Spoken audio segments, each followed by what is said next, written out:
नमस्कार। आइए सुनते हैं स्वामी विरजानंद जी की प्रसिद्ध पुस्तक परमार्थ प्रसंग के कुछ उपदेश। जैसा कि इस पुस्तक की प्रस्तावना में लिखा गया है, नए साधक को प्रतिदिन के व्यावहारिक जीवन में जिन समस्त चित्त विक्षेपकारी छोटे बड़े अनेक संशयों और समस्याओं का मुकाबला करना पड़ता है, उनकी सुसंगत आलोचना और तद विषयक व्यावहारिक समाधान भी इस पुस्तक का एक वैशिष्ट्य है। साथ ही इस उपदेशावली के आधार स्वरूप उच्च आध्यात्मिक सिद्धांत भी इसमें प्रचुर परिमाण में मौजूद हैं। ये उपदेश बोलचाल की भाषा में होने से स्त्री पुरुष, शिक्षित अशिक्षित, युवा वृद्ध, गृही सन्यासी सभी के लिए सहज, बोधगम्य और प्रत्यक्ष बातचीत के समान सरस और मम स्पर्शी हैं। स्वामी विरजानंद जी कह रहे हैं कि आजकल तो यही स्थिति है कि ला दो भैया, बैठ उड़ावें, हम तो हिल भी नहीं सकें। कोई भी कुछ खटपट नहीं करना चाहता, चालाकी से ही धोखा देकर सब अपना काम बनाना चाहते हैं। विशेषतः आध्यात्मिक विषयों में वे कहते हैं, इतनी चेष्टा करना हमसे तो होगा नहीं, तुम ही सब कर दो तो हो। कुछ दिन या कुछ महीने एक आध घंटा आंख मूंद कर बैठ देखा और शिकायत करने लगे, मेरा तो कुछ भी नहीं होता, मन को ही स्थिर नहीं कर पाता, कुछ भी उन्नति नहीं मालूम पड़ती इत्यादि। महाराज बता रहे हैं कि स्वामी विवेकानंद जी कहते थे, क्यों, भगवान शाक सब्जी ही है ना, झट पैसा फेंका और खरीद लिया। शीघ्र फल प्राप्ति की ओर इतनी नजर क्यों? काम किए चलो, समय पर आप ही फल प्राप्ति होगी। संसारी आदमी के लिए काम करने पर वह मजूरी देता है, और भगवान के लिए काम करने पर क्या वे नहीं देंगे? विश्वास, निष्ठा, अनुराग चाहिए, धैर्य, अध्यवसाय चाहिए। बीज बोते बोते ही क्या पौधा बनकर फलने लगता है? उसके पीछे कितना काम करना पड़ता है, लगे रहना पड़ता है, तब कहीं समय आने पर फसल मिलती है। देखा जाता है, अनेक लोग दीक्षा लेने के बाद कुछ दिन खूब लगन से जप ध्यान करते हैं और उसमें विशेष आनंद लाभ करते हैं। उसके बाद वह भाव हठात चला जाता है। बैठना फिर किसी भी तरह प्रिय नहीं लगता। हृदय जैसे सब खाली खाली बोध होता है और वह अपने को अवलंबन शून्य और असहाय समझने लगता है। पर इसमें डरने या निराश होने जैसा कुछ भी नहीं है। सभी बातों में उतार चढ़ाव, ज्वार भाटा, मिलन और विरह है।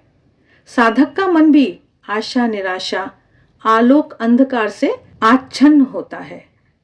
जिसके अंतर में ईश्वर या धर्म लाभ की तीव्र आकांक्षा जागृत हुई है, उसकी व्याकुलता इन अवस्थाओं में बढ़ती है। वह कातर होकर रोता है, भगवान से कृपा की भिक्षा मांगता है, स्थिर नहीं रह सकता। तब वह उनकी कृपा से पुनः दुगने उत्साह से साधना में संलग्न हो जाता है और पहले की अपेक्षा काफी आगे बढ़कर आनंद लाभ करता है। और एक श्रेणी के लोग हैं जिनका नवानुराग क्रमशः क्षीण हो जाता है। मन में वह तेज और बल नहीं रह जाता। धर्म कर्म सब रूढ़ियों का रूप धारण कर लेते हैं। उन्हें वे बेगार के रूप में नियम रक्षा के लिए प्रति वर्ष करते जाते हैं, या वे उस कार्यक्रम और आसन को ही उठा देते हैं। संसार के विभिन्न कामकाज समयाभाव या शारीरिक अस्वस्थता का कारण बताकर मन को ठगते हैं। ऐसी हालत में समझना होगा कि उन्होंने एक सामयिक उच्छ्वास के वश या संसार में कुछ विशेष ठोकर खाकर या शोक में पड़कर क्षणिक धर्म भाव या वैराग्य की प्रेरणा से या किसी विशेष स्वार्थ सिद्धि की आशा से दीक्षा ली थी अथवा संसार त्याग किया था। इनसे कोई विशेष आशा नहीं की जा सकती। स्वामी विरजानंद जी आगे बता रहे हैं कि कितने ही कहते हैं गुरु ने जब दीक्षा दी है तो मेरे सब पापों का भार भी ग्रहण कर लिया है। मुझे तो अब करने या सोचने के लिए कुछ भी नहीं, उनकी कृपा से ही सब हो जाएगा।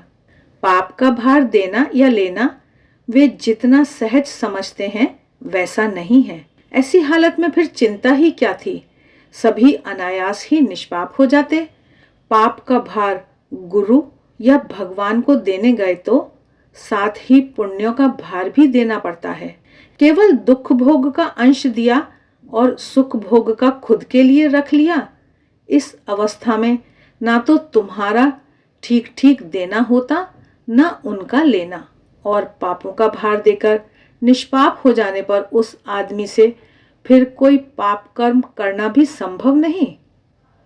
यदि बाद में भी मन में पहले के समान पाप या कुप्रवृत्ति रहे, यदि दीक्षा लेकर भी नव जीवन का लाभ ना हो, तो समझना होगा कि दीक्षा के समय पाप राशि श्री रामकृष्ण की उस रहस्योक्ति में कहे अनुसार गंगा स्नान करते समय जरा दूर पेड़ पर बैठी रहती है और गंगा में नहाकर आते ही पुनः कूदकर गर्दन पर सवार हो जाती है। इनके पाप भी ऐसा ही करते हैं, और क्या। और एक बात है, गुरु पर यदि बिंदु मात्र भी प्रेम हो, श्रद्धा भक्ति हो, तो फिर उनके कंधों पर अपना सब कूड़ा करकट और मैला लादकर परिणामतः उन्हें दुख यंत्रणा भोग कराने के लिए क्या दिल चाहेगा। गुरु क्या मैला फेंकने की गाड़ी है जिनकी इतनी भक्ति नहीं है, जो घोर विषयासक्त और स्वार्थी हैं, उनकी ही ऐसी हीन बुद्धि होती है। वे तो शिष्य नाम से परिगणित होने लायक भी नहीं है, और जिनकी गुरु के प्रति प्रगाढ़ श्रद्धा और प्रेम है, वे तो इस भय से कि शायद बाद में गुरु को भोगना पड़े कोई पाप कर्म ही नहीं कर सकते। हाँ, ऐसे शिष्य का पाप भार वे लेते हैं। वस्तुतः भगवान ही गुरु रूप से उसका भार ग्रहण करते हैं और उसका उद्धार करते हैं।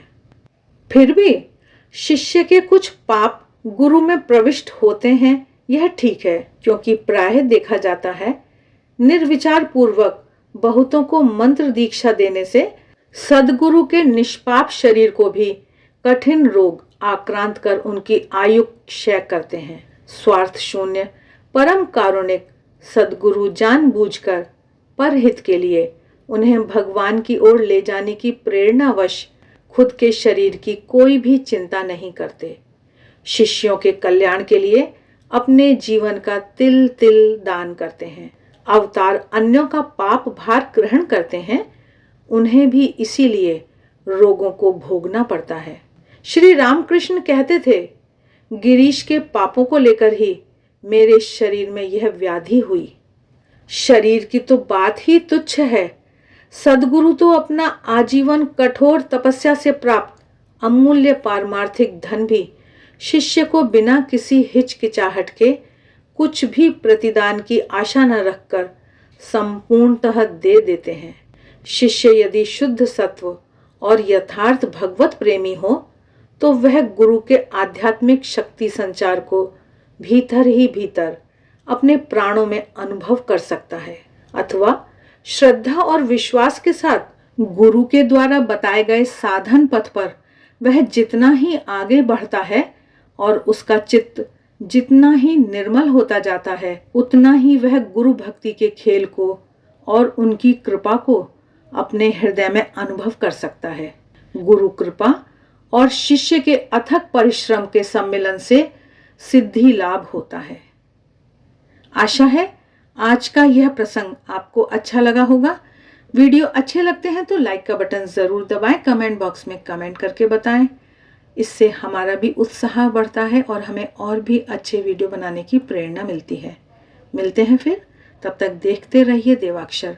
आप सभी का बहुत बहुत धन्यवाद।